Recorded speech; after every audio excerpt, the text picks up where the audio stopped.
Folks, and Sidney Power apparently is the gift that keeps on giving, because she finally dropped the KRAKEN at about 12:30, 1 o'clock last night. And guys, it is a beast of a document in terms of page length, and the one in Georgia is over 100 pages. I think the one for Michigan is like 70 something pages. There's a lot in this document that the American people should see.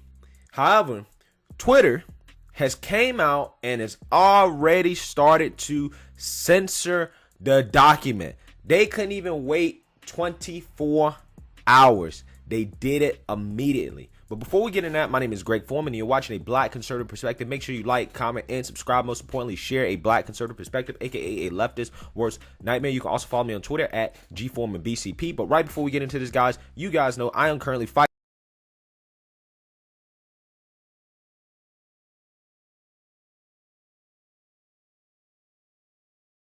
upgrading your white or an eco-friendly alternative to flushable wipes. Check out Ashi at Ashi Toys for Tots. Let's get it. All right, guys. So, like I said, Sidney Powell finally dropped the KRAKEN, okay? And it dropped last night, and I went through it last night. I didn't read all of it, obviously, because it's a lot to read and it's a lot to digest. But I did skim through it last night and then this morning when I woke up, just to kind of get an overall takeaway from it. And let's start with what's in the document itself. Most of the stuff that's in the document, guys, are things that we already know. For example, the accusations from Dominion in terms of the vote switching, the accusations of improper handling of absentee ballots in Georgia.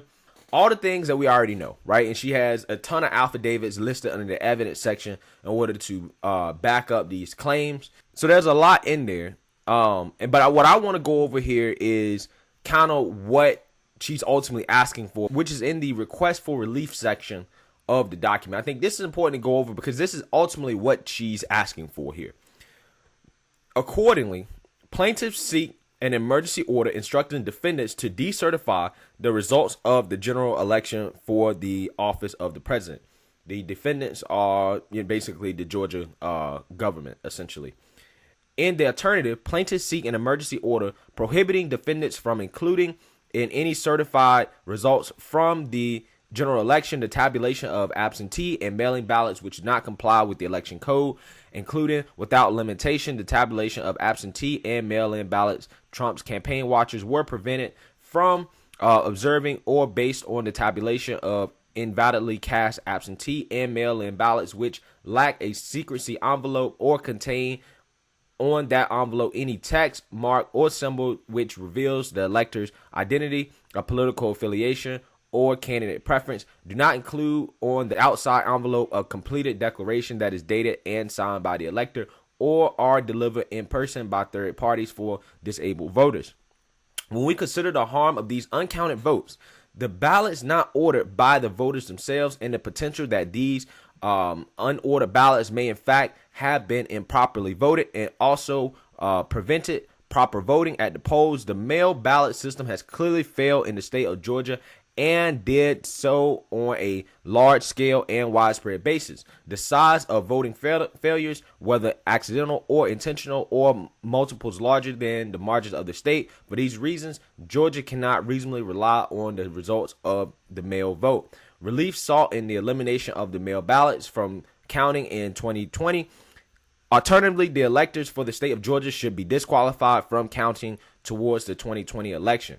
Alternatively, the electors of the state of Georgia should be directed to vote for President Donald Trump.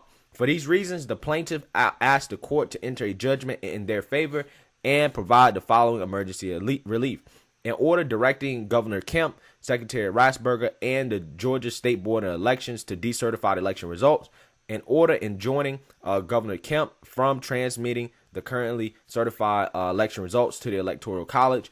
Order requiring Governor Kemp to transmit certified election results that state that President Donald Trump is the winner of the election. So it looks like what she's asking for is the mail-in ballots to be thrown out, essentially, in Georgia, because the fraud from mailing voting was so large that essentially none of it can be counted. And then for the electoral votes to go to President Trump. At least that's my interpretation of it. We know, or at least the mainstream media has told us, that most of the mail-in votes are for Biden. So I would assume that if you throw out all the mail-in votes in Georgia, then President Trump will win from the in-person voting only. At least that's my interpretation of what she's actually asking for in this document. Basically what that means is that in this KRAKEN document here, she's going to have to prove not only that widespread voter fraud occurred, but if the ballots were counted right and legally, that President Trump actually won. So again, guys, this is a very lengthy document, and the Michigan one, again, I'm not really going to go over that one, but again, you can check that out yourself. Now let's talk about the reaction on social media. So there's a couple things here. One is that the immediate reaction on social media, honestly, guys, was based off all the spelling errors and the typos in the document. The opening title for the Georgia document is basically screwed up, right? Spelled wrong. And then there's some like stuff going on in the Michigan document as well that looks like gibberish for the most part. And there's a couple takeaways from that, right? Like, I think the first obvious takeaway from that is that, something like this that, may take, months upon months in a normal situation, or even years, they had to do in a couple weeks. So maybe, they were rushed to kind of get this done and get this filed on time, and go from there. And maybe that's what led to these typos and spelling errors, and maybe they can go back and correct it. Another interesting theory that has come up is that maybe these spelling errors was here on purpose so that it can attract more attention from the mainstream media, because otherwise, guys, the mainstream media is not trying to go anywhere near this. They're just not trying to cover this at all. Okay. They're ignoring it. They're burying it because they don't want to talk about it. Right. Which is interesting, because if it's so ridiculous as the mainstream media says it is, then why not cover it? Right. But the spelling errors did cause the mainstream media to cover it. Like Bloomberg had an article on it. A bunch of other places and large media outlets had articles on it. I mean, they were basically making fun of it, but at the same time, they covered it, which means that more people are going to be exposed to this, which, in my opinion, is a double-edged sword, because it is embarrassing to have these types of mistakes in a document like this, right? A document that's been hyped up for, the last 2 weeks, ever since the election. And then the first sentence on the Georgia document, which is supposed to be like the main one, has spelling errors in it, right? And don't get me wrong, I make spelling errors all the time. I mean, I'm super dyslexic. So, again, I get it. But at the same time, I am not a lawyer that is trying to prove the greatest crime in American history, essentially, right? So, I understand it on one hand, but on the second hand, it is embarrassing. And it does give the liberals something else to poke fun at the right at, which, again, is going to make it so things that come from the right are going to not be taken seriously. So I think that it is a double-edged sword, but who knows, right? Like, maybe these spelling errors make people talk about it more and bring this to the attention of American people more. So again, it can be a good thing. It can be a bad thing. But Twitter decided that ultimately this document is a bad thing, because they decided they want to censor it, right? So if you go to Twitter and you try to click on this document on Twitter, it takes you to this page warning this link may be unsafe. So basically, it's just warning you that this is malicious, that it's spam, and that it basically is not worth your time, and you should not go look at this document. And again, guys, this is just another example of the Twitter overlords overstepping their boundaries. Right. And again, I really don't understand why tech companies are so motivated to censor the right.